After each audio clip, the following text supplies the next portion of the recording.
नमस्कार दोस्तों, good evening. आप सभी का बहुत बहुत स्वागत है। जल्दी से आप लोग आ जाइए लाइव और आज का क्लास हम लोग शुरू करते हैं। पॉलिटी का देखिए आज है लास्ट क्लास है आपका, ठीक है। पॉलिटी इसके पहले 4 टेस्ट आपका कंप्लीट करवा दिया गया है और आज होगा टेस्ट नंबर आपका 5। आज हम लोग लगभग 150 प्रश्न यहाँ पर हम लोग देखने वाले हैं। काफ़ी इंपॉर्टेंट सवाल है और ये जो क्वेश्चन है बहुत इंपॉर्टेंट है, बार बार आपको रिपीट होते रहता है। यहाँ पर हम लोग देखेंगे हर एक टॉपिक से यहाँ पर अभी देखने का प्रयास करेंगे। अनुच्छेद होगा, मुख्यमंत्री होगा, राज्यपाल होगा, है ना।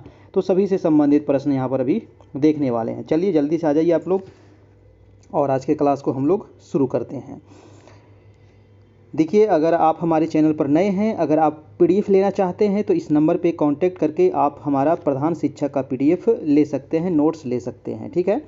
और दोस्तों 351 इसमें चार्ज है, ठीक है। प्रधान शिक्षक टेस्ट सीरीज अगर ज्वाइन करना चाहते हैं तो 351 आपको चार्ज है। पीछे जितना भी क्लास हुआ है वो सभी पीडीएफ आपको मिल जाएगा, उसका वीडियो भी मिल जाएगा, है ना। और सभी पीडीएफ भी आपको पीछे वाला का मिल जाएगा। 351 आपको पेमेंट कैसे करना है तो गूगल पे, फ़ोनपे, पेटीएम किसी भी माध्यम से आप इस नंबर पे पेमेंट कर दीजिएगा और स्क्रीनशॉट ज़रूर ले लीजिएगा और इसी नंबर पर आप हमको भेज दीजिएगा व्हाट्सएप पर, ठीक है। आपको ग्रुप में ऐड कर देंगे और आपको सभी पीडीएफ वहाँ पर प्रोवाइड करा दिया जाएगा। चलते हैं, आज का सवाल हम लोग देखते हैं। समय ज़्यादा मैं आपका नहीं लूँगा क्योंकि आज का क्लास थोड़ा सा और लंबा होने वाला है, ठीक है। आज ये लास्ट क्लास है आपका पॉलिटी का। एक बार वीडियो को सभी लोग लाइक कर दीजिए, जल्दी से आप लोग आ जाइए, अपने अपने दोस्तों को भी शेयर कर दीजिए। पहला सवाल क्या कह रहा है दोस्तों कि भारत सरकार का प्रथम विधि अधिकारी, भारत सरकार का प्रथम विधि अधिकारी कौन होता है तो भारत का महान्यायवादी होता है। देखिए, भारत का महान्यायवादी, महान्यायवादी अनुच्छेद कितने में है तो 76 में है। कितने में है? 76 में है। महान्यायवादी की नियुक्ति कौन करता है दोस्तों तो राष्ट्रपति इसकी नियुक्ति करते हैं, है ना। याद रखिएगा, राष्ट्रपति इसकी नियुक्ति करते हैं। महान्यायवादी की जो नियुक्ति की जाती है राष्ट्रपति के द्वारा, तो महान्यायवादी का क्वालिफिकेशन आखिर क्या होना चाहिए तो इनका जो क्वालिफिकेशन होना चाहिए, यानी कि जो व्यक्ति सुप्रीम कोर्ट के न्यायाधीश बनने की योग्यता रखता हो वही महान्यायवादी बन सकता है। यानी कि जो सुप्रीम कोर्ट का न्यायाधीश के लिए जो योग्यता है वही योग्यता महान्यायवादी के लिए होनी चाहिए, ठीक है। याद रखिएगा, महान्यायवादी को ही अटॉर्नी जनरल भी कहा जाता है ना। अटॉर्नी जनरल भी इसी को कहा जाता है, प्रथम विधि अधिकारी भी इसी को कहा जाता है, याद रखना है। चलते हैं अगला प्रश्न पर। अगला प्रश्न कह रहा है कि भारत के अटॉर्नी जनरल यानी कि महान्यायवादी की नियुक्ति कौन करता है तो अभी मैंने बता दिया कि राष्ट्रपति महोदय इसकी नियुक्ति करते हैं। नेक्स्ट सवाल है कि भारत सरकार को कानूनी विषयों पर परामर्श कौन देता है। बहुत इंपॉर्टेंट सवाल है। कानूनी विषय पर परामर्श यानी कि अटॉर्नी जनरल ही देंगे, महान्यायवादी ही देंगे भारत सरकार को परामर्श, ठीक है, अगर वो परामर्श लेना चाहेंगे।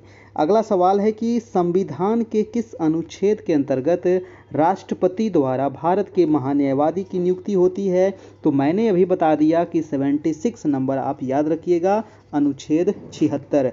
बहुत इंपॉर्टेंट है, छपेगा एग्जाम में 100%। नेक्स्ट सवाल है कि पार्लियामेंट यानी कि संसद, तो पार्लियामेंट यानी कि संसद के किसी सदन के सदस्य न होने पर भी सदन की बैठक में कौन भाग ले सकता है। देखिए, संसद का अगर सदस्य नहीं है फिर भी जो महान्यायवादी होता है दोस्तों वो बैठक में भाग ले सकता है। ये चीज़ कई बार एग्जाम में पूछा जाता है कि वो कौन है जो भाग ले सकता है तो महान्यायवादी ही है आपका। अगला है कि कानूनी विषयों पर राज्य सरकार को कौन परामर्श देता है। अभी तो मैंने देखा यहाँ पर दोस्तों केंद्र सरकार, अब चलते हैं हम लोग राज्य सरकार। तो राज्य सरकार का जो प्रथम विधि अधिकारी होता है या राज्य सरकार को जो कानून का परामर्श देता है वो होता है एडवोकेट जनरल। एडवोकेट जनरल यानी कि इसी को कहा जाता है महाधिवक्ता। क्या कहते हैं? महाधिवक्ता इसको कहते हैं राज्य में। तो राज्य में कौन होता है? महाधिवक्ता, और केंद्र में कौन होता है तो महान्यायवादी। बस ये दो अंतर आप याद रखिएगा, दोनों आपको पूछा जाएगा, कभी राज्य वाला पूछ देगा, कभी केंद्र वाला पूछ देगा। एक चीज़ ध्यान रखना है कि जो कानूनी एडवोकेट जो जनरल है दोस्तों, ये अनुच्छेद कितने में है? तो ये अनुच्छेद आप याद रखिएगा 165। ठीक है, इसकी नियुक्ति कौन करता है? जैसे कि केंद्र में महान्यायवादी की नियुक्ति कौन कर रहा था? राष्ट्रपति। तो राज्य में जो एडवोकेट जनरल है यानी कि जो महाधिवक्ता है, इसकी नियुक्ति कौन करेगा? तो राज्यपाल, है ना। लिख लीजिएगा, जो चीज़ आपको नहीं आता है ना उसको नोट कर लीजिए। तो जो एडवोकेट जनरल हैं, महाधिवक्ता हैं, इनकी नियुक्ति कौन कर रहे हैं? तो राज्यपाल राज्य में, और केंद्र में राष्ट्रपति। ठीक है, तो ये मतलब कि याद रखना है, रिलेट करते हुए याद कीजिएगा ना तो याद हो जाएगा आपको। अगला है कि किसी राज्य का उच्चतम विधि अधिकारी। तो उच्चतम विधि अधिकारी यही हो जाएंगे एडवोकेट जनरल। जैसे कि केंद्र में थे आपको उच्चतम विधि अधिकारी महान्यायवादी, प्रथम विधि अधिकारी भी कहा जाता है ना। तो यही है आपको एडवोकेट जनरल राज्य में आपका। अगला है कि मुख्य सतर्कता आयुक्त की नियुक्ति कौन करता है? काफ़ी इंपॉर्टेंट है। तो मुख्य सतर्कता आयुक्त की जो नियुक्ति करता है वो राष्ट्रपति महोदय करते हैं दोस्तों। ठीक है, नियुक्ति से संबंधित भी बार बार एग्जाम में पूछा जाता है। अगला है कि भारतीय संविधान के किस भाग में संघीय न्यायपालिका का उल्लेख है? देखिए, संघीय न्यायपालिका का जो उल्लेख है दोस्तों, ये भाग आपका 5 में इसका उल्लेख किया गया है। ठीक है, याद रखिएगा। अगला है कि संविधान का व्याख्याकार और संरक्षक कौन होता है? तो संविधान का जो संरक्षक होता है वो सर्वोच्च न्यायालय होता है। और सर्वोच्च न्यायालय अनुच्छेद कितने में है? तो 124 में है, याद रखिएगा, है ना, 1 2 का 4। नेक्स्ट है कि किसके अंतर्गत भारत में सर्वप्रथम सर्वोच्च न्यायालय की स्थापना हुई थी? देखिए, सर्वोच्च न्यायालय की जो भारत में स्थापना होती है वो भारत सरकार अधिनियम 1935 के तहत होती है। और तो सर्वोच्च न्यायालय के बारे में यहाँ पर हो गया। चलते हैं हम अगला सवाल भी, हाँ, सर्वोच्च न्यायालय। ठीक है, अगला जो सवाल है दोस्तों कि मूल रूप से संविधान में सर्वोच्च न्यायालय में मुख्य न्यायाधीश के अतिरिक्त कितने न्यायाधीश की व्यवस्था थी? काफ़ी इंपॉर्टेंट प्रश्न है। और ये प्रश्न क्या कह रहा है कि मूल रूप से, यानी कि मूल रूप से जो हमारा संविधान था, यानी कि जो हमारा मूल संविधान है उसमें कितने, स्टार्टिंग की बात कर रहा है आपका, है ना। जब हमारा संविधान बना था दोस्तों, उस समय एक मुख्य न्यायाधीश होते थे और 7 अन्य न्यायाधीश होते थे, यानी कि टोटल 8 उसमें आपका होता था सर्वोच्च न्यायालय में न्यायाधीश टोटल, यानी कि एक मुख्य न्यायाधीश और 7 अन्य न्यायाधीश, टोटल मिलाकर के 8 होता था। तो आंसर इसका क्या हो जाएगा? 7 हो जाएगा, क्योंकि मुख्य न्यायाधीश के अतिरिक्त पूछ रहा है तो इसके अतिरिक्त 7 होते थे। किसमें? तो मूल रूप से संविधान में। वर्तमान में कितना है ये आपको क्वेश्चन पूछा जाएगा कि वर्तमान में कितने मुख्य न्यायाधीश और अन्य न्यायाधीश हैं। तो वर्तमान में दोस्तों याद रखना है, एक मुख्य न्यायाधीश हैं प्लस 33 अन्य न्यायाधीश हैं, यानी कि टोटल कितना है? तो टोटल वर्तमान में 34 न्यायाधीश हैं, है ना। एक मुख्य न्यायाधीश हैं और 33 अन्य न्यायाधीश हैं वर्तमान में। ठीक है, चलिए अब एक चीज़ और यहाँ पर याद रखना है कि जो सर्वोच्च न्यायालय के जो न्यायाधीश होते हैं इनकी नियुक्ति कौन करता है दोस्तों? तो इसकी नियुक्ति किया जाता है राष्ट्रपति महोदय के द्वारा। और इनका कार्यकाल कितना होता है? तो 65 वर्ष तक इनका कार्यकाल होता है। ठीक है, ये भी आप याद रखिएगा। चलते हैं हम नेक्स्ट प्रश्न पर। प्रश्न कह रहा है कि सर्वोच्च न्यायालय के मुख्य न्यायाधीश की नियुक्ति, देखिए क्वेश्चन आ गया और नियुक्ति मैंने अभी बता दिया, राष्ट्रपति महोदय इसकी नियुक्ति करते हैं जो मुख्य न्यायाधीश होते हैं। और टोटल कितना होता है? तो याद रखिएगा 33 + 1, यानी कि 33 अन्य न्यायाधीश और एक मुख्य न्यायाधीश, यानी कि 34 वर्तमान में है आपका।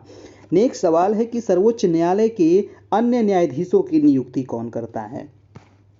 देखिए, अभी तो आ गया कि मुख्य न्यायाधीश की नियुक्ति तो राष्ट्रपति महोदय करेंगे, अन्य न्यायाधीश की भी नियुक्ति राष्ट्रपति ही करेंगे, लेकिन यहाँ पर जो सर्वोच्च न्यायालय के जो मुख्य न्यायाधीश होंगे उनके परामर्श से करेंगे। तो एक चीज़ यहाँ पर ये जुड़ जाता है कि जो अन्य न्यायाधीश है ना, उनका मुख्य न्यायाधीश जो है उनका परामर्श लेकर के अन्य न्यायाधीश की नियुक्ति किया जाएगा। किसके द्वारा? तो राष्ट्रपति महोदय के द्वारा। ठीक है, चलिए अगला सवाल देखते हैं। वीडियो को लाइक कर दीजिएगा जितने लोग आ चुके हैं, एक बार जरूर सभी लोग वीडियो को लाइक कर दीजिए तभी हम आगे चलने वाले हैं। प्रश्न कह रहा है कि भारत के कार्यवाहक मुख्य न्यायाधीश की नियुक्ति कौन करता है। देखिए, कार्यवाहक जो मुख्य न्यायाधीश होते हैं इनकी नियुक्ति भी राष्ट्रपति महोदय ही करते हैं। देखिए, जब भी केंद्र की बात हो ना तो राष्ट्रपति ही आगे आते हैं, अब जब राज्य की बात हो तो राज्यपाल आगे आते हैं। बहुत चीज़ में आप देख रहे होंगे कि जो आपका यहाँ पढ़ रहे हैं हम लोग सर्वोच्च न्यायालय, तो सर्वोच्च न्यायालय कहाँ होता है? केंद्र में है ना। सर्वोच्च न्यायालय टोटल इंडिया में क्या है? एक ही ना है। और कहाँ है वो? तो उसका मुख्यालय दिल्ली में है। लेकिन जो उच्च न्यायालय होता है वो प्रत्येक राज्य में नहीं है ना, कुछ कुछ राज्य में नहीं है, तो वहाँ पर आपका उच्च न्यायालय होता है। उच्च न्यायालय में जो न्यायाधीश होते हैं उसके बारे में हम लोग आगे देखने वाले हैं और वहाँ आपको समझ में आएगा कि इसकी नियुक्ति कौन करता है। तो यहाँ पर आप देख लीजिए कि राष्ट्रपति महोदय कर रहे हैं। अगला है कि सर्वोच्च न्यायालय में तदर्थ न्यायाधीशों की नियुक्ति किस देश के न्याय प्रणाली से प्रेरित है। जो तदर्थ न्यायाधीश हैं इनकी जो न्यायिक प्रणाली की जो प्रेरित है, यानी कि कहाँ से लिया गया है ये चीज़, तो ये चीज़ जो लिया गया है वो फ्रांस के संविधान से आपका लिया गया है। ये चीज़ आप याद रखिएगा, ठीक है। अगला है कि सर्वोच्च न्यायालय के प्रथम मुख्य न्यायाधीश कौन थे दोस्तों? तो हीरालाल जे कानिया। बहुत बार एग्जाम में आया है कि सर्वोच्च न्यायालय के प्रथम मुख्य न्यायाधीश कौन थे? तो हीरालाल जे कानिया, याद रखिएगा। अगला सवाल है कि सर्वोच्च न्यायालय के मुख्य न्यायाधीश के पद पर सर्वाधिक लंबी अवधि तक कौन पदस्थ रहे थे दोस्तों?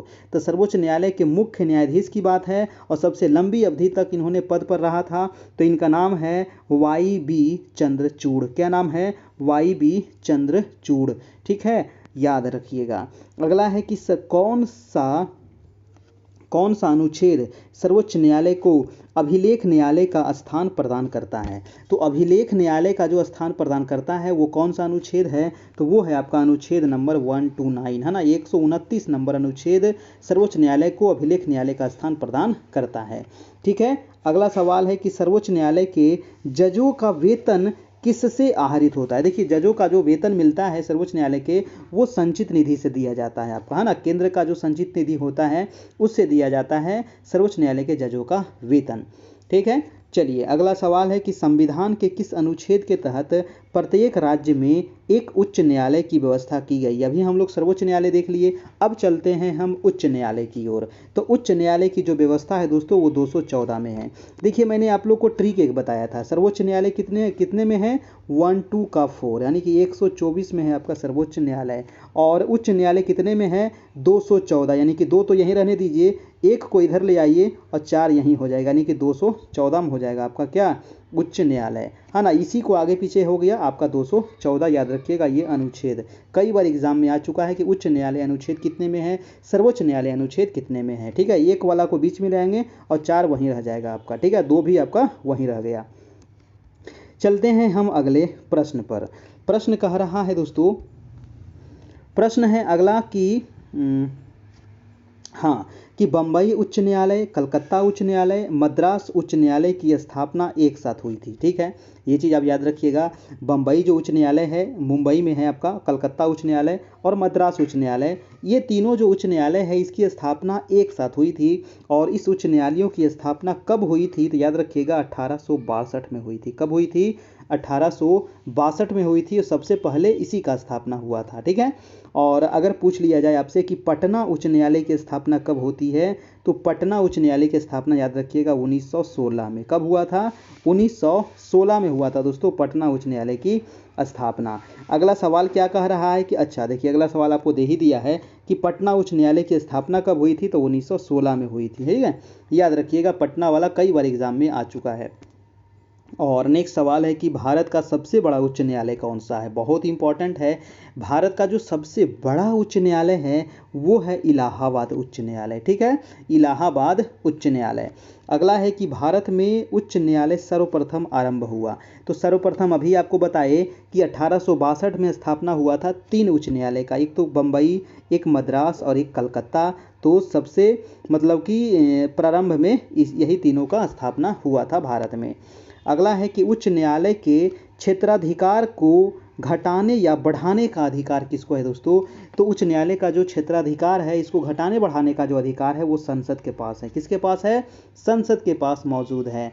नेक्स्ट है कि संसद के मुख्य न्यायाधीश की नियुक्ति कौन करेगा? तो राष्ट्रपति करेगा। अब देखिए यहाँ पर क्वेश्चन आया नियुक्ति वाला कि सर्वोच्च न्यायालय जो है इसका जो मुख्य न्यायाधीश है इसका नियुक्ति कौन करेगा? तो राष्ट्रपति करेंगे। मुख्य न्यायाधीश, याद रखिएगा दोस्तों, मुख्य न्यायाधीश की नियुक्ति राष्ट्रपति करते हैं, जबकि जो अन्य न्यायाधीश होते हैं राज्य में भी, तो जो आपका उच्च न्यायालय है उसका भी तो अन्य न्यायाधीश होगा।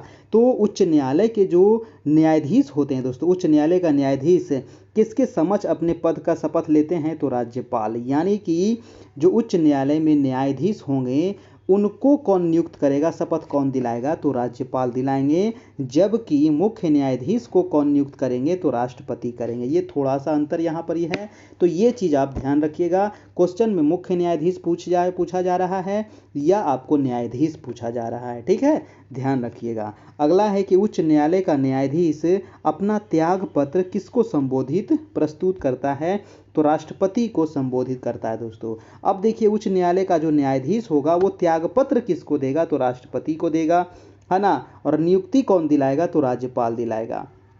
नेक्स्ट सवाल है कि उच्च न्यायालय के मुख्य न्यायाधीश पद पर नियुक्त होने वाली प्रथम महिला कौन थी? तो लीला सेठ थी।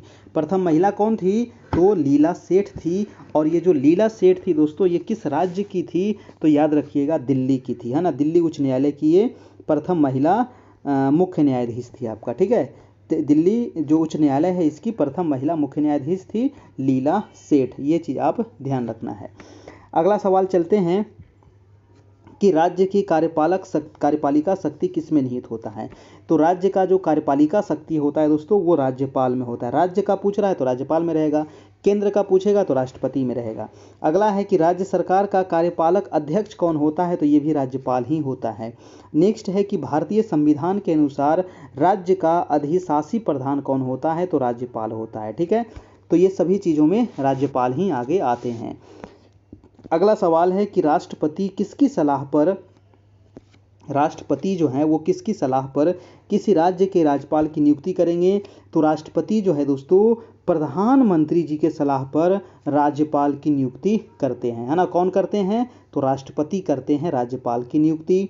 और इनका ऐसे कार्यकाल तो 5 साल का होता है राज्यपाल का, लेकिन ये राष्ट्रपति के प्रसाद पर्यंत पे कार्य करते हैं, मतलब कि इनको कभी भी पद से हटाया जा सकता है, ठीक है, 5 साल से पहले भी, ठीक है। चलिए, नेक्स्ट सवाल है कि सामान्य रूप से राज्यपाल का कार्यकाल तो 5 वर्ष का होता है, आपको दे दिया गया है, लेकिन 5 साल से पहले भी इनको राष्ट्रपति के द्वारा हटाया जा सकता है। अगला है दोस्तों कि उपराज्यपाल की नियुक्ति कौन करेगा? तो राष्ट्रपति करेंगे, है ना। उपराज्यपाल की नियुक्ति भी राष्ट्रपति करेंगे और राज्यपाल की भी नियुक्ति राष्ट्रपति करेंगे। नेक्स्ट है कि संविधान के किस अनुच्छेद के तहत भारत के प्रत्येक राज्य का एक राज्यपाल होता है तथा एक राज्यपाल को 2 या अधिक राज्यों का राज्यपाल नियुक्त किया जा सकता है? जी हाँ, देखिए, जो राज्यपाल होता है ना वो एक राज्य के राज्यपाल, जैसे बिहार के राज्यपाल कौन है? फागू चौहान, इनको दूसरे राज्य का भी राज्यपाल का इनको पदभार दिया जा सकता है, यानी कि एक राज्यपाल 2 राज्य को संभाल सकते हैं। ये अनुच्छेद कितने में है दोस्तों? तो 153 में, है ना। तो ये आपका हो जाएगा अनुच्छेद नंबर 153। अगला है कि राज्यपाल के पद पर नियुक्ति की न्यूनतम सीमा, बहुत इंपॉर्टेंट है, कल ही बता दिए थे कि राज्यपाल आपसे पूछ लिया जाए या फिर राष्ट्रपति पूछ लिया जाए या फिर उपराष्ट्रपति पूछ लिया जाए, तीनों की जी न्यूनतम उम्र सीमा है दोस्तों वो 35 वर्ष है, ठीक है।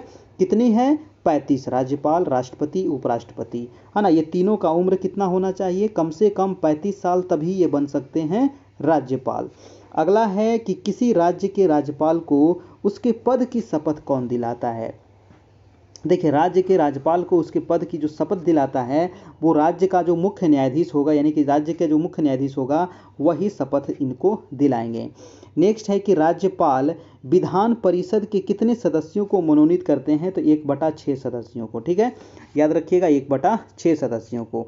अगला है कि भारत के किसी राज्य की राज्यपाल बनने की प्रथम महिला कौन थी? तो सरोजनी नायडू। ये भी क्वेश्चन कई बार आ चुका है ना, कि भारत की वो प्रथम महिला राज्यपाल कौन थी दोस्तों? तो वो थी सरोजनी नायडू। और कहाँ की बनी थी? तो उत्तर प्रदेश की बनी थी, है ना। कहाँ की बनी थी? उत्तर प्रदेश की बनी थी। नेक्स्ट है प्रश्न आपका कि किसी राज्य के मुख्यमंत्री की नियुक्ति कौन करता है? देखिए, मुख्यमंत्री की नियुक्ति करेंगे राज्यपाल महोदय जी, है ना। कौन करेंगे? राज्यपाल करेंगे। और अगला सवाल है कि राज्यपाल को मिलने वाले वेतन और भत्ते का निर्धारण कौन करेगा? तो संसद करेगा। है ना। राज्यपाल को जो वेतन भत्ता कितना मिलना चाहिए इसका निर्धारण करेगा संसद। नेक्स्ट है कि मुख्यमंत्री की नियुक्ति संविधान के किस अनुच्छेद के तहत होता है, काफ़ी इंपॉर्टेंट है। तो मुख्यमंत्री कितने अनुच्छेद में है दोस्तों, 163 में है ना, कितना में है, 163 में है आपका मुख्यमंत्री। नेक्स्ट है कि राज्य के शासन का वास्तविक अध्यक्ष कौन होता है, तो राज्य के शासन का वास्तविक अध्यक्ष कौन होगा, मुख्यमंत्री होगा। अगर आपसे पूछ लिया जाए कि केंद्र के शासन का, है ना, अगर यहाँ से पूछ लिया जाए कि केंद्र के शासन का वास्तविक अध्यक्ष कौन होगा तो क्या हो जाएगा, प्रधानमंत्री हो जाएगा, आपका पीएम हो जाएगा। अगर राज्य की बात है तो मुख्यमंत्री, केंद्र की बात है तो प्रधानमंत्री, ठीक है। वास्तविक अध्यक्ष यही होता है, नाम मात्र का राष्ट्रपति होता है केंद्र में, और राज्य में राज्यपाल होता है। अगला सवाल है कि राज्यपाल किसको सिफारिश पर राज्य विधानसभा भंग कर सकता है। देखिए राज्यपाल किसकी सिफारिश पर दोस्तों राज्य विधानसभा को भंग कर सकता है, तो मुख्यमंत्री की सिफारिश पर। जैसे कि केंद्र में राष्ट्रपति जो है वो प्रधानमंत्री की सिफारिश पर लोकसभा को भंग करते हैं, उसी तरीके से राज्य में मुख्यमंत्री की सलाह पर राज्यपाल जो है दोस्तों विधानसभा को भंग करेंगे, ठीक है, याद रखिएगा। अगला है कि भारत के किस राज्य में सर्वप्रथम कोई महिला मुख्यमंत्री बनी थी, काफ़ी इंपॉर्टेंट है, आपको पता होना चाहिए। वो था आपका उत्तर प्रदेश राज्य, है ना। उत्तर प्रदेश राज्य की जो महिला थी उसका क्या नाम था दोस्तों, सुचेता कृपलानी। क्या नाम था, सुचेता कृपलानी। देखिए अगला सवाल में आपको दिया गया है कि किसी भारतीय राज्य की प्रथम महिला मुख्यमंत्री कौन थी, तो सुचेता कृपलानी, और ये कहाँ की थी, तो उत्तर प्रदेश की थी। आपका राज्यपाल भी, प्रथम महिला राज्यपाल भी आपको यहीं की उत्तर प्रदेश का ही थी, यानी कि सरोजनी नायडू राज्यपाल थी, और सुचेता कृपलानी ये मुख्यमंत्री थी, प्रथम महिला।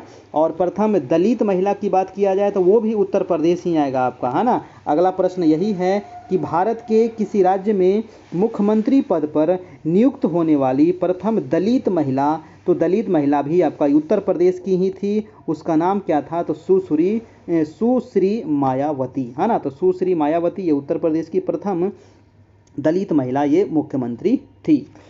नेक्स्ट है कि राज्य विधानसभा का गठन संविधान के किस अनुच्छेद के तहत किया जाता है।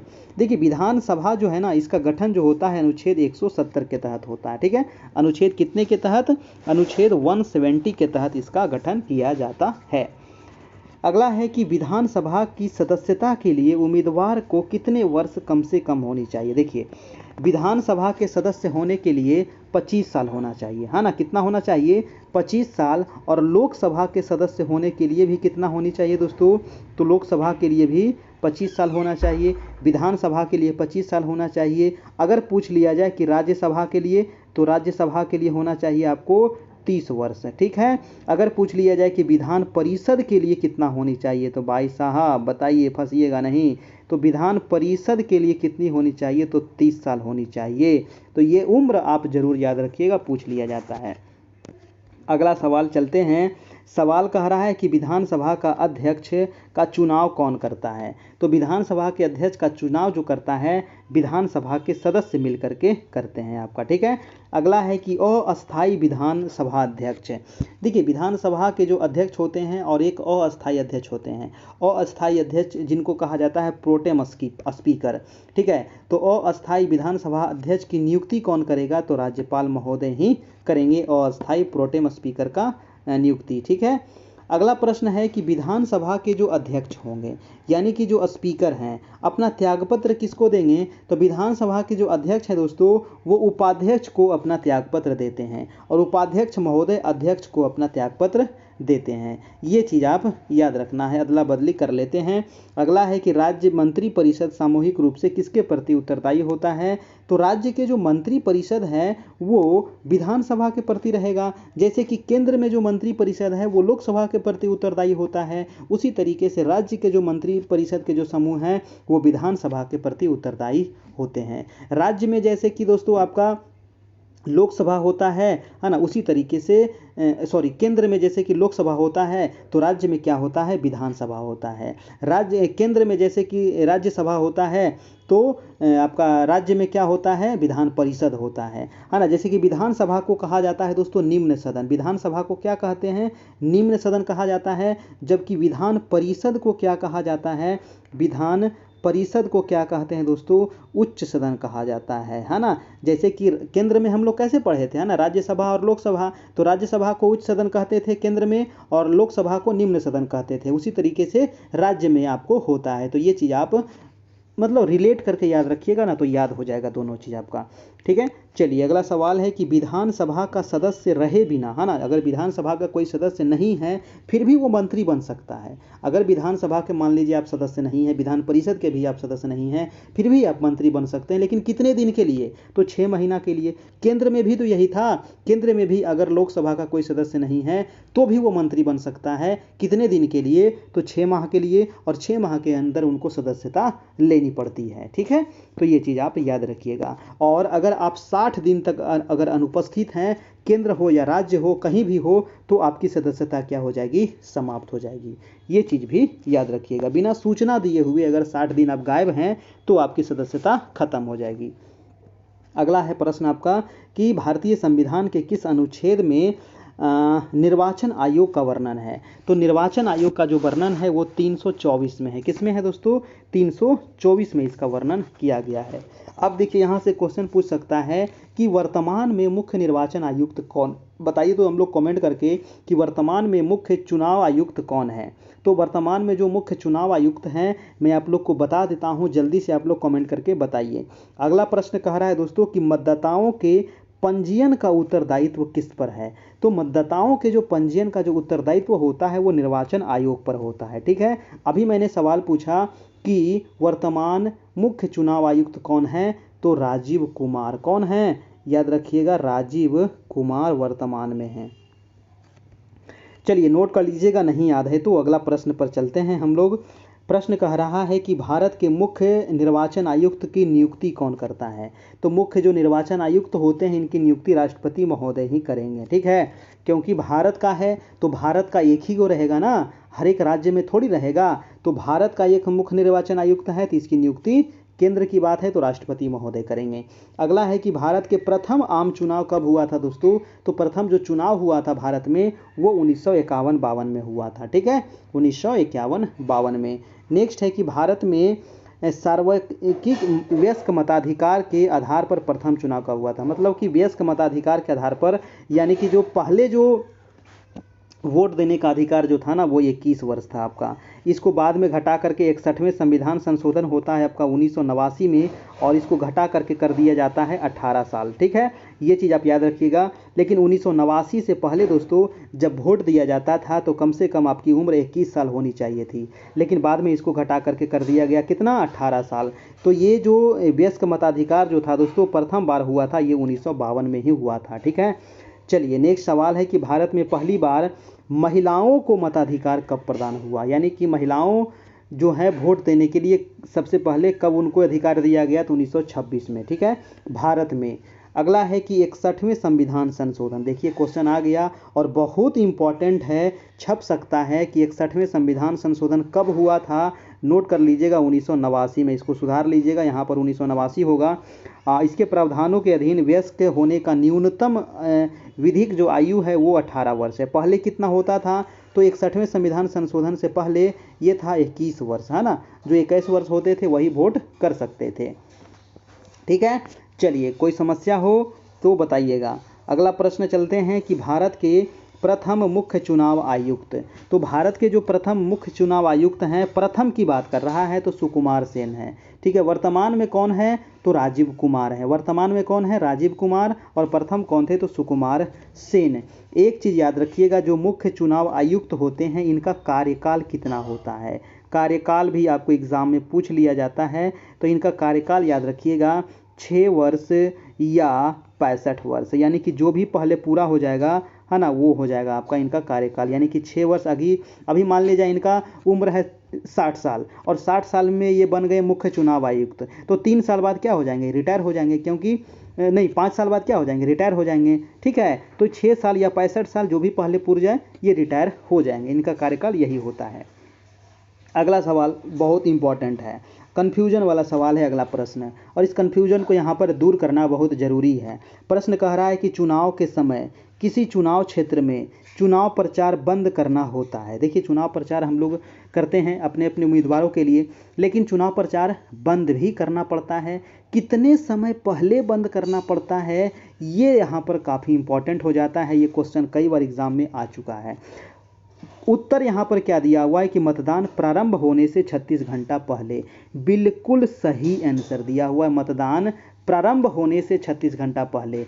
एक ऑप्शन यहाँ पर और आपको दे सकता है कि मतदान, ऑप्शन दे देगा दोस्तों, क्या देगा आप देखिए, कन्फ्यूज नहीं करिएगा आप, सिर्फ देखते हैं 36 घंटा है कि 48 घंटा है, इसको भी देखना है और यहाँ भी देखना। ये जो वर्ड लिखा हुआ है, क्या लिखा हुआ है, लिखा हुआ रहेगा मतदान समाप्त होने, है ना, मतदान समाप्त होने से 48 घंटा पहले, 48 घंटा पहले। अब देखिए यहाँ पर जो दोनों ऑप्शन बिल्कुल सही है, दोनों ऑप्शन आपका बिल्कुल सही है, क्योंकि मतदान यहाँ पर था प्रारंभ और यहाँ पर है समाप्त। ठीक है, जब प्रारंभ होता है तो 12 घंटा मतदान चलता है आपका, यानी कि सुबह में शुरू हो जाता है और शाम तक मतदान चलता है। तो यहाँ पर था प्रारंभ, प्रारंभ अगर रहे तो 36 घंटा पहले, अगर समाप्त रहे तो 48 घंटा पहले। ये चीज़ आप यहाँ पर ध्यान रखिएगा, कन्फ्यूजन मत कीजिएगा। अगला सवाल पे चलते हैं हम, ठीक है, ये हमेशा कन्फ्यूज होता है। अगला सवाल है कि दिनेश गोस्वामी समिति का संबंध किससे है। तो दिनेश गोस्वामी का जो संबंध है ये निर्वाचन सुधार से संबंधित है। ठीक है, निर्वाचन सुधारों से संबंधित है। अगला है कि संविधान की कौन सी अनुसूची में क्षेत्रीय भाषाओं का उल्लेख है। देखिए, क्षेत्रीय भाषाओं का जो उल्लेख है दोस्तों वो 8वीं अनुसूची है। वर्तमान में टोटल कितनी अनुसूची हैं, मैंने सभी अनुसूची को बता दिया है, 1 से लेकर के 12वीं अनुसूची तक आप लोग को मैंने विस्तार से आप लोग को बताया था ना, 1 से लेकर के 12वीं अनुसूची तक विस्तार से बताया है। नहीं देखे हैं तो आप देख लीजिएगा पहले वाला वीडियो, 1, 2, 3, 4 आप देख लीजिएगा ना, पूरा पॉलिटी आपका सुपड़ा साफ हो जाएगा। ठीक है, तो 1 से 12वीं पॉलिटी आप याद हो जाएगा, 1 से 12वीं अनुसूची याद हो जाएगा, कहीं ना कहीं से आपको पूछ लेगा। तो 8वीं अनुसूची में है आपका भाषा, क्या है, बस भाषा याद रखिएगा। वर्तमान में कितने मान्यता प्राप्त भाषा है, तो 22 मान्यता प्राप्त भाषा है वर्तमान समय में। ठीक है, याद रखिएगा। नेक्स्ट है कि संविधान की 8वीं अनुसूची में सम्मिलित भाषाओं की संख्या, भाई साहब मैंने अभी आपको बता दिया, 22 भाषा है। नेक्स्ट है कि भारतीय संविधान में किस अनुच्छेद में राज्य भाषा संबंधी प्रावधानों का उल्लेख है। तो राज्य भाषा संबंधी प्रावधान है 343 से लेकर के 351 तक। ठीक है, राज्य भाषा संबंधी जो प्रावधान है 343 से लेकर के 351 तक है। अगला है कि भारत का राजभाषा क्या है, तो हिंदी है। आपको पता है कि भारत का जो राजभाषा है वो आपका हिंदी है। ठीक है, और द्वितीय राजभाषा क्या है, तो द्वितीय राजभाषा आप बताइएगा कमेंट करके कि क्या है हमारा। अगला है कि संविधान के किस अनुच्छेद के अंतर्गत हिंदी को राजभाषा के रूप में दर्जा प्रदान किया गया है, तो अनुच्छेद 343 के 1 हो जाएगा आपका। ठीक है, याद रखिएगा। अगला प्रश्न है कि 1953 में गठित राजभाषा आयोग के प्रथम अध्यक्ष कौन थे। बहुत इंपॉर्टेंट सवाल है, पूछा गया प्रश्न है, तो बीजी खेर इसके अध्यक्ष थे। ठीक है, राजभाषा आयोग के प्रथम अध्यक्ष कौन थे दोस्तों, तो बीजी खेर हो जाएगा। अगला सवाल है आपका कि भारतीय संविधान में कितनी भाषाएं क्षेत्रीय भाषाओं के रूप में मान्यता प्राप्त है। तो ये तो मैंने अभी आपको बता दिया कि 22 भाषा है ना, कितने भाषा हैं, 22 भाषा। ये क्वेश्चन देखिए रिपीट हो गया है फिर से लगता है, और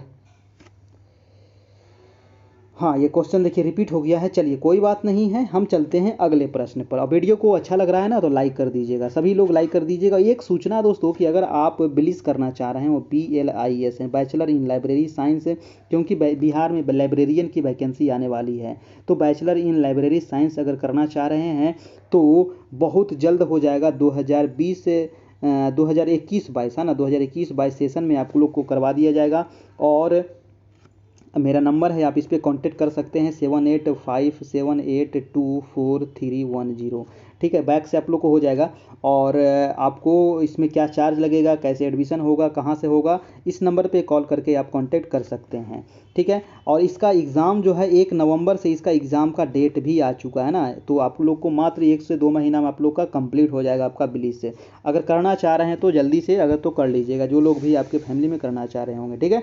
चलिए, तो जो भी इससे संबंधित जानकारी होगा आप ले लीजिएगा। और चलते हैं हम अगले प्रश्न पर। प्रश्न कह रहा है कि भारत में संघ राज्यों का प्रशासन होता है।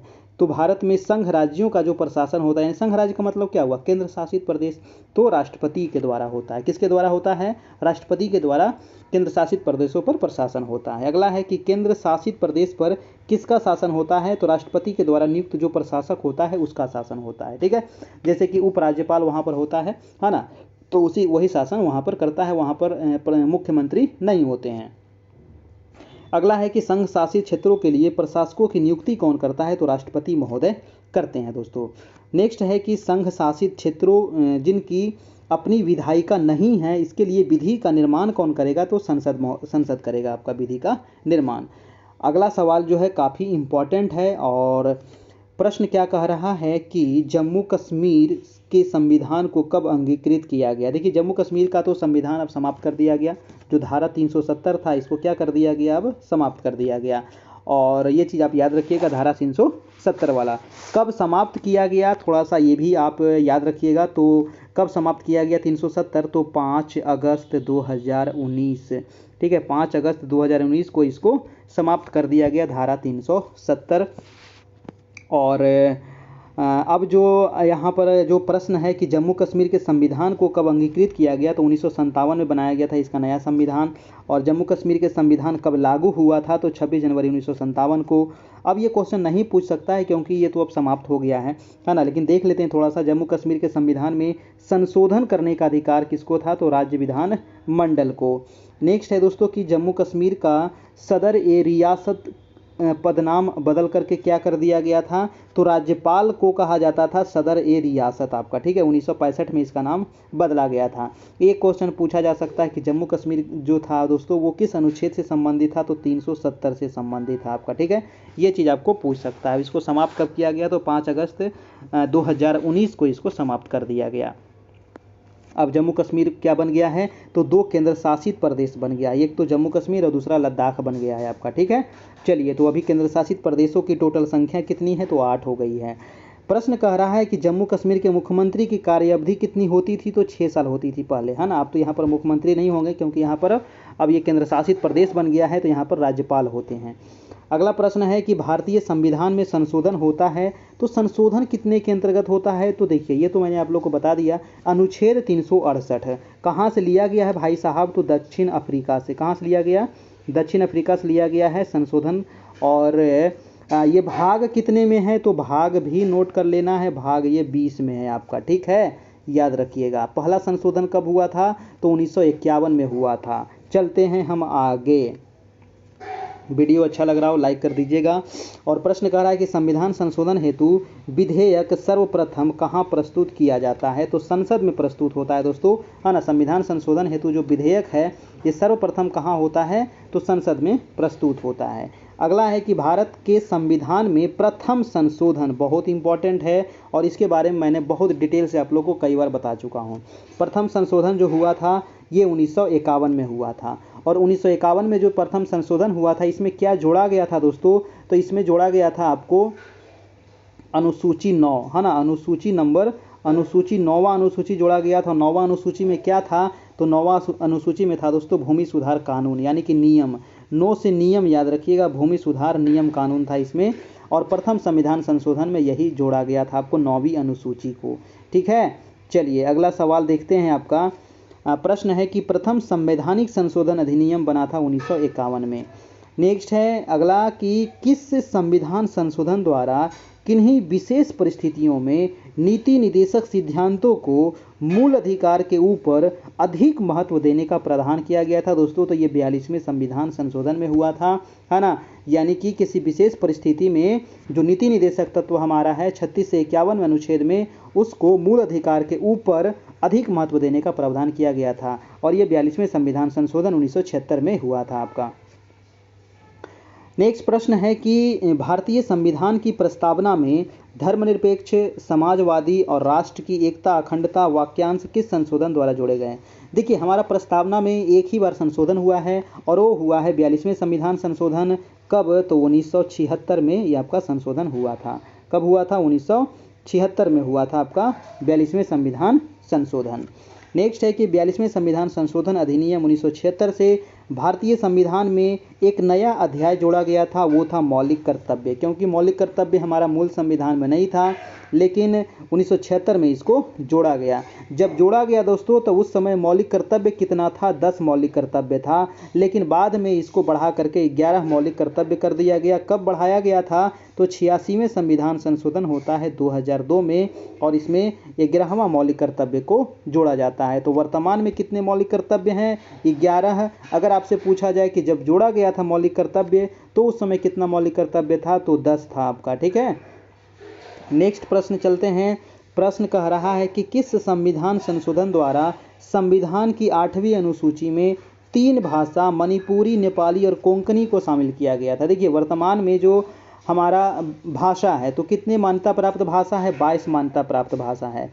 और कह रहा है यहाँ पर दोस्तों कि 71वां जो संविधान संशोधन हुआ था ना, इसमें कौन कौन भाषा को जोड़ा गया था? तो नेपाली, मणिपुरी और कोंकणी, है ना, मणिपुरी, नेपाली और कोंकणी भाषा को जोड़ा गया था 71वें संविधान संशोधन में।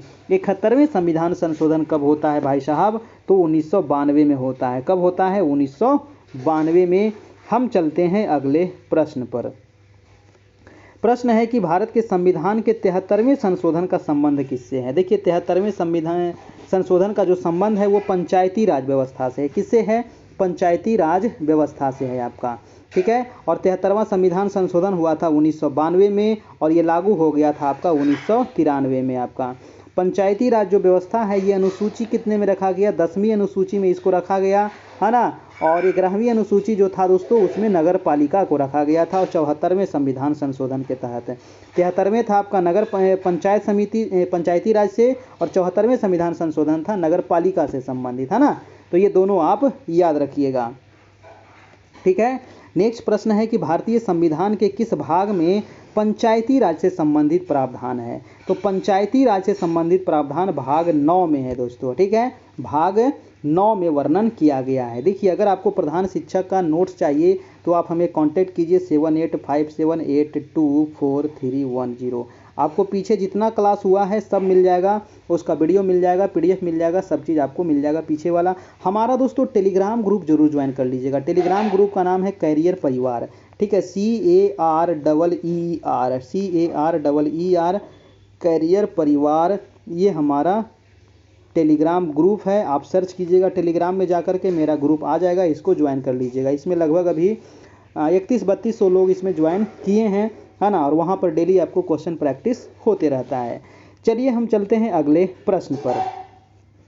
प्रश्न कह रहा है कि पंचायती राज संस्थाओं के निर्वाचन के लिए उत्तरदायी कौन होता है? देखिए, पंचायती राज संस्थाओं का जो निर्वाचन होता है, जैसे कि मुखिया का, सरपंच का, तो ये इसका जो कर्ता कौन है? तो राज्य निर्वाचन आयोग, है ना। इसको केंद्र से मतलब नहीं है, राज्य निर्वाचन आयोग ये करता है आपका निर्वाचन। अगला है कि 73वें संविधान संशोधन के अनुसार पंचायती राज संस्था का कार्यकाल कितना हो? जैसे कि मुखिया बनते हैं तो मुखिया जी का कार्यकाल कितना होता है? 5 साल का होता है ना। तो 5 साल निर्धारण किया जाता है। मुखिया के लिए उम्र कितनी होनी चाहिए? तो 21 वर्ष होनी चाहिए। याद रखिएगा, मुखिया के लिए उम्र कम से कम 21 साल होना चाहिए, तभी वो मुखिया में खड़ा होगा। अगला है कि भारत में पंचायती राज अधिनियम कब लागू हुआ था? तो पंचायती राज अधिनियम जो लागू हुआ था दोस्तों वो 24 अप्रैल 1994 से लागू हुआ था। नेक्स्ट है कि पंचायत के चुनाव कराने हेतु निर्णय किसके द्वारा होता है? तो राज्य सरकार के द्वारा होता है। पंचायत से संबंधित कुछ भी होगा ना तो राज्य सरकार ही करेगा। ठीक है, केंद्र सरकार इसमें कोई हस्तक्षेप नहीं करेगा। नेक्स्ट सवाल चलते हैं कि भारत में पंचायती राज प्रारंभ कब हुआ था? देखिए, पंचायती राज प्रारंभ होता है आपका 1959 से, है ना। 1959 में हुआ था दोस्तों, राजस्थान के नागौर जिला से ये पंचायती राज का प्रारंभ है। अगला सवाल है कि पंचायती राज प्रथम प्रवर्तित किया गया था राजस्थान में, है ना। कहाँ? तो राजस्थान में, और राजस्थान के नागौर जिला में। नेक्स्ट प्रश्न है कि भारत में सबसे पहले राजस्थान में पंचायती राज की स्थापना हुई थी कब? तो 1959 में हुई थी, याद रखिएगा। नेक्स्ट है कि प्रथम पंचायती राज व्यवस्था का उद्घाटन पंडित जवाहरलाल नेहरू के द्वारा 2 अक्टूबर 1959 को कहाँ किया गया था? तो नागौर में। नागौर क्या है? तो ये राजस्थान का एक जिला है। यहीं पर सबसे पहले पंचायती राज व्यवस्था की उद्घाटन की गई थी। किसके द्वारा? तो पंडित जवाहरलाल नेहरू के द्वारा। उस समय यही प्रधानमंत्री थे। ठीक है, ये 2 अक्टूबर आप याद रखिएगा, गांधी जयंती के दिन।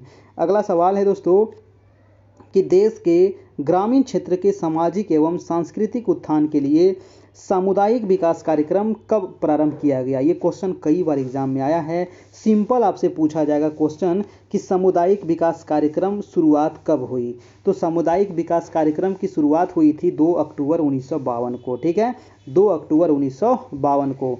नेक्स्ट है कि भारत सरकार द्वारा सामुदायिक विकास योजना की शुरुआत कब हुई? तो 2 अक्टूबर 1953 को। सामुदायिक विकास योजना भारत सरकार के द्वारा यहाँ पर पूछ रहा है, तो हुआ था 2 अक्टूबर 1953 को। यहाँ था देश के ग्रामीण क्षेत्र के लिए सामाजिक सांस्कृतिक उत्थान के लिए सामाजिक विकास कार्यक्रम जब प्रारंभ हुआ था वो 2 अक्टूबर 1952 को।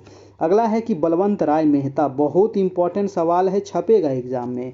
प्रश्न कह रहा है कि बलवंत राय मेहता जो समिति है ना, समिति प्रतिवेदन में पंचायती राज संस्थाओं को कितने स्तर पर सुझाव दिया गया था? देखिए, अभी जो भारत में पंचायती राज व्यवस्था है दोस्तों, ये किसकी देन है? तो बलवंत राय मेहता की ही देन है। और इन्होंने ही सुझाव दिया था कि भारत में त्रिस्तरीय पंचायती राज व्यवस्था की जाए।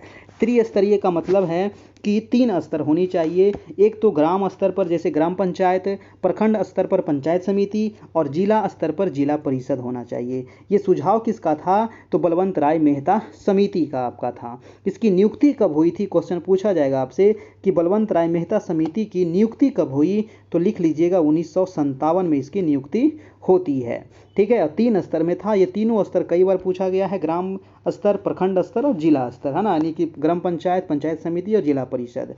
अगला प्रश्न है आपका कि अशोक मेहता समिति। अशोक मेहता समिति किससे संबंधित है? तो ये भी पंचायती राज से ही संबंधित था। अगला है कि पंचायती राज की आधारशिला क्या है दोस्तों? तो आधारशिला पूछ रहा है आपको, आधार, है ना, तो आधार है ग्राम सभा, है ना, क्योंकि इसको 3 भाग में बांटा गया था। जो आधार स्थल था वो ग्राम सभा था, बीच वाला प्रखंड है और ऊपर वाला जिला है। ठीक है, तो ये 3 चीज आप याद रखिएगा पंचायती राज में। सॉरी। देखिए, तो आज यहाँ पर क्लास इतना ही रहने देते हैं और ये होता है समाप्त। आपका पॉलिटी यहाँ पर क्लियर हो गया है। अब हम लोग कल देखेंगे हिस्ट्री। ठीक है, कल हम लोग देखेंगे हिस्ट्री से संबंधित महत्वपूर्ण प्रश्न और उसको भी हम लोग 5-6 क्लास में कंप्लीट कर देंगे आपका। तो आज हो गया 5 टेस्ट में आपका पूरा पॉलिटी समाप्त हो गया, है ना। और दोस्तों, अगर आप बिलीस करना चाह रहे हो, है ना, बिलीस करना चाह रहे हो बैचलर इन लाइब्रेरी साइंस, तो हमारे यहाँ आपका हो जाएगा बिलीस से।